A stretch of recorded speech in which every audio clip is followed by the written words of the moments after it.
Okay विद्यार्थियों, जैसे कि कंडीशन सेंटेंस जो कि आप पिछले वीडियो में देख रहे थे कि कंडीशन सेंटेंस मतलब यूज ऑफ एडवर्ब का कंडीशन चल रहा था। इसमें इफ अनलेस इन केस आपका प्रयोग होता है। जैसे do not work too much you will lose your health. ज्यादा परिश्रम मत करो, तुम अपना स्वास्थ्य खो दोगे। तो यहाँ पे ध्यान दीजिएगा कि जो स्वास्थ्य खोने की यानी जो इसका है ज्यादा परिश्रम करने का परिणाम क्या होगा? स्वास्थ्य खो जाएगा, यानी हमारा स्वास्थ्य डाउन हो जाएगा। और कहेंगे you will loss your health, आपका स्वास्थ्य डाउन हो जाएगा। कब? जब आप कठिन ज्यादा परिश्रम करोगे। तो यहाँ पे क्या हो जाएगा, इसको इस तरह से करेंगे इफ यू, यदि, इफ देखो यहाँ पे ए इंपरेटिव सेंटेंस जैसा लग रहा है, इंपरेटिव का निगेटिव है तो, लेकिन इसका जो सब्जेक्ट है इंपरेटिव का सब्जेक्ट बताया गया है कि हिडन सब्जेक्ट होता है, छिपा हुआ सब्जेक्ट होता है जो यू होता है। तो इसमें क्या होगा कि आप इसको मान लीजिए, आप क्या सब्जेक्ट क्या है हमारा? यू। तो इसका भी सब्जेक्ट यू, इसका भी है। If you, 1 minute, if you क्या है? वर्क हार्ड, यदि आप कठिन परिश्रम, if you work too much, sorry hard नहीं, too much, if you work too much, यदि आप ज्यादा कार्य करोगे, you will lose your health, you will lose your health. यानी आप ध्यान दीजिएगा कि यदि आप ज्यादा परिश्रम करोगे तो आपका स्वास्थ्य खो जाएगा, आपका स्वास्थ्य डाउन हो जाएगा। तो स्वास्थ्य डाउन न हो इसकी शर्त क्या है? हाँ देखिए, if you work hard, if you work, मैं बार बार हार्ड बोल दे रहा हूं, to much, if you work too much you will lose your health, you will lose your health, you will lose your health. कि अगर आप ज्यादा परिश्रम करेंगे तो आपका स्वास्थ्य डाउन हो जाएगा। तो आपका स्वास्थ्य डाउन ना हो इसके लिए, तो इसमें क्या है? You will loss your health, आपका स्वास्थ्य खो जाएगा। ये कंडीशन क्या है? स्वास्थ्य खोने का कंडीशन क्या है? अगर परिश्रम मतलब अगर परिश्रम करोगे तो स्वास्थ्य आपका डाउन हो जाएगा। यानी स्वास्थ्य ना हो तो आप परिश्रम ज्यादा मत करो। यहाँ पे ध्यान देना, यहाँ पे अनलेस का प्रयोग होता है, इन केस आपका होता है। तो अनलेस और अनटिल दो शब्द हैं, इनको दोनों का हम इसी में अंतर देख लेते हैं।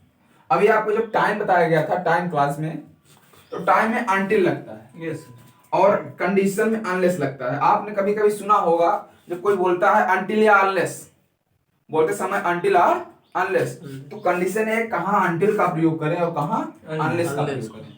आप पिछले वीडियो में देखेंगे जब टाइम बताया जा रहा था उसमें अनटिल का प्रयोग बताया गया, मतलब अनटिल बताया गया, टाइम में अनटिल आता है लेकिन उसका यूज नहीं बताया गया, इसलिए कि जब कंडीशन हम पढ़ेंगे तो उसमें अनलेस भी आएगा, तो दोनों का एक साथ हम समझ लेंगे। तो अनटिल और अनलेस का मतलब होता है नकारात्मक। क्या होता है? नकारात्मक अर्थ देता है, नकारात्मक अर्थ देता है। इसके साथ नॉट का प्रयोग नहीं होता, जैसे नेवर के साथ नॉट का प्रयोग नहीं होता, उसी तरह से यह जिस वाक्य के लिए लगा हो उसके साथ नॉट का प्रयोग नहीं होगा। अगर कंडीशन है तो अनलेस और टाइम की बात है तो अनटिल का प्रयोग।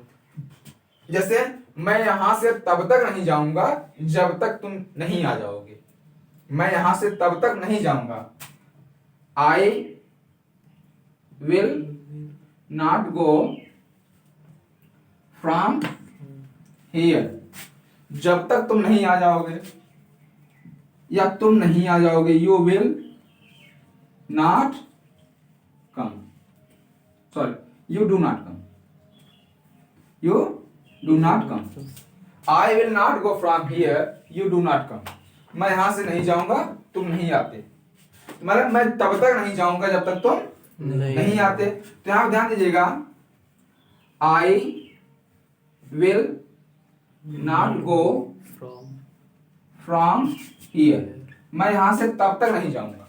कहने का मतलब यह है कि देखिए इसमें निगेटिव है और बताया गया है कि अगर ये अनटिल या अनलेस का प्रयोग जिस वाक्य के लिए होता है उसके साथ नॉट का प्रयोग नहीं होता। अब यहाँ आने की बात हो रही है, समय की बात हो रही है, तो I will not go from here until until you come, until you come। अब ध्यान दीजिएगा, यहाँ पे इस वाक्य के लिए until का प्रयोग हुआ। जब until का प्रयोग हो जाता है तो not का प्रयोग नहीं होता है, ठीक है। उसी तरह से unless का प्रयोग शर्त के लिए हुआ, यानी जब तक तुम मुझे मेरी किताब नहीं दोगे मैं तुम्हें पैसा नहीं दूंगा। तो I will not give you money unless you return my book, वही होगा क्या? I will not give you your money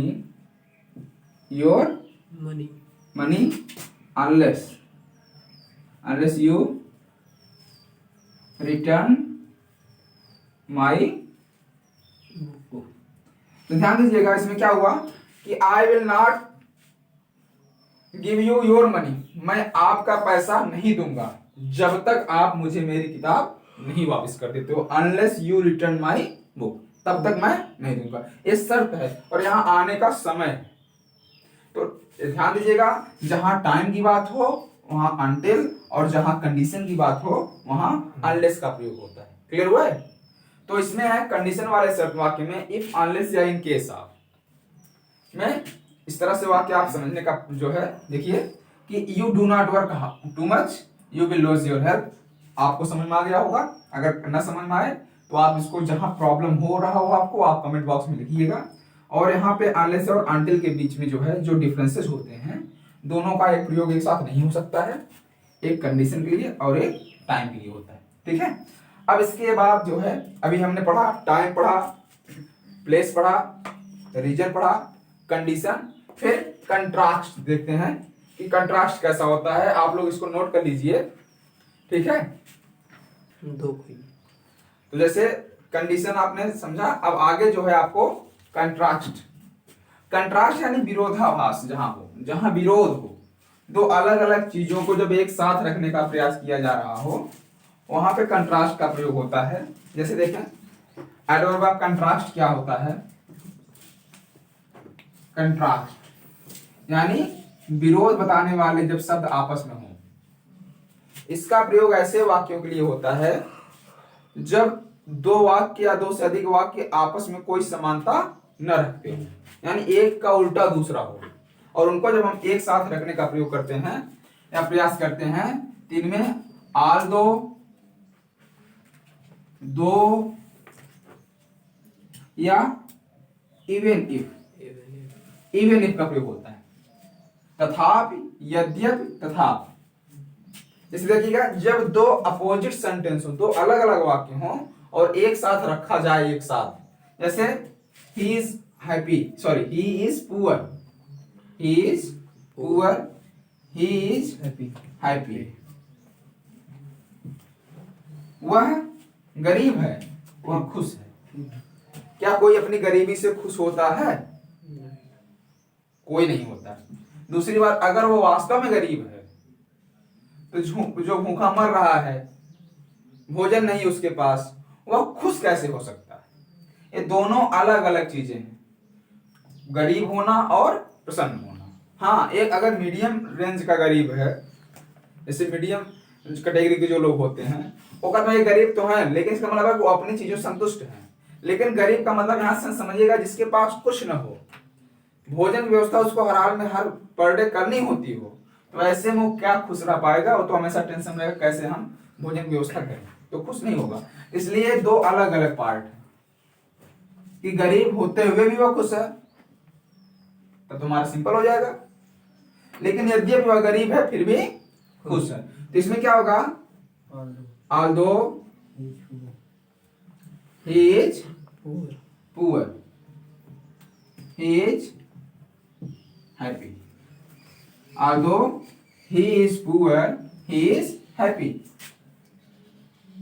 वह गरीब है फिर भी प्रसन्न है। वह गरीब है फिर भी प्रसन्न है। ओके, तो ऐसे वाक्यों में चाहे आप although का प्रयोग करिए, चाहे दो का, चाहे even if का। ऐसे कि although he is poor he is happy, या though he is poor he is happy। जो अगला आपका है कंपैरिजन।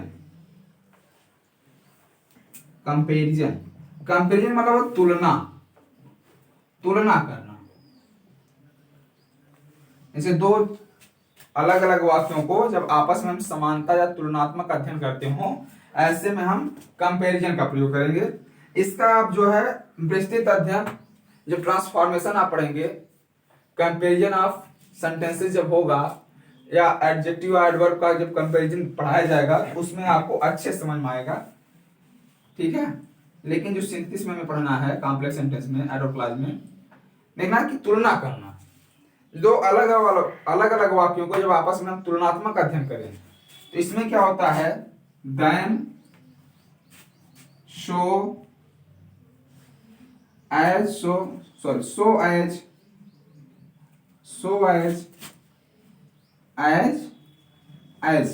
आदि जैसे कंजक्शन का प्रयोग होता है।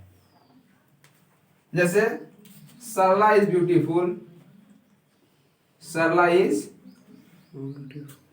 ब्यूटीफुल, शीला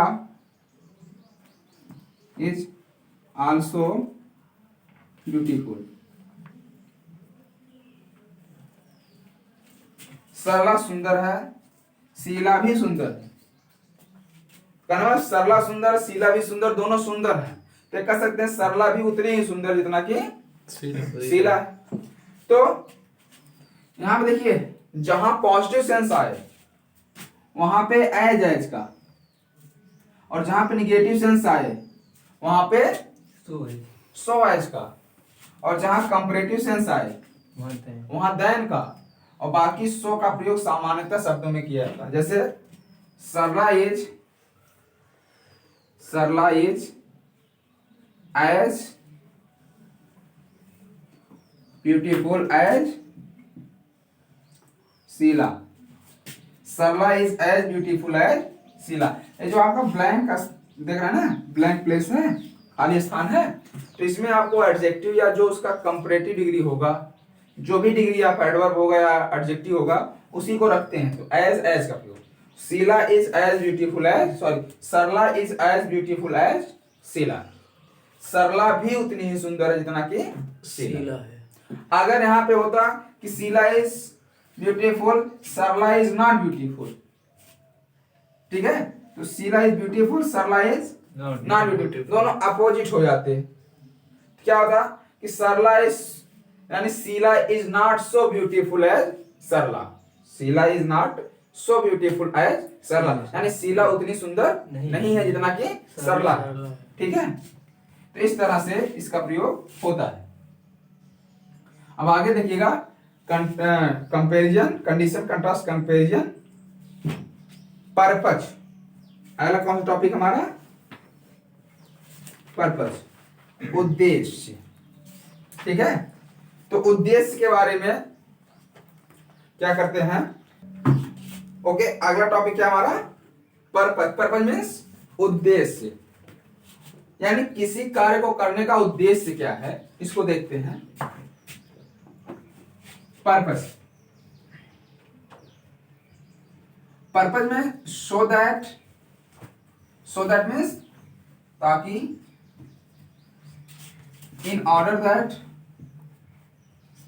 दैट, इसका भी मतलब होता है ताकि, और लेस्ट में होता है कहीं ऐसा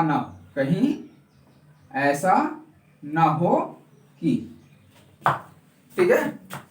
so that, in order that, let's, तो देखना है कि सो दैट के बाद सो दैट या in order that, in order that के बाद मे या माइट का प्रयोग होता है। किसका प्रयोग होता है दूसरे वाक्य में, मे या माइट का प्रयोग होता है टेंस के कारण, यानी अगर प्रेजेंट या फ्यूचर टेंस है तो मे का प्रयोग, और अगर पास्ट टेंस है तो माइट का प्रयोग।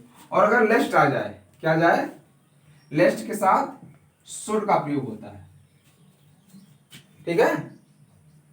लेस्ट के साथ किसका प्रयोग होता है, शुड का प्रयोग होता है टेंस जैसे, जिसे वॉक केयरफुली, जैसे वॉक केयरफुली, यू विल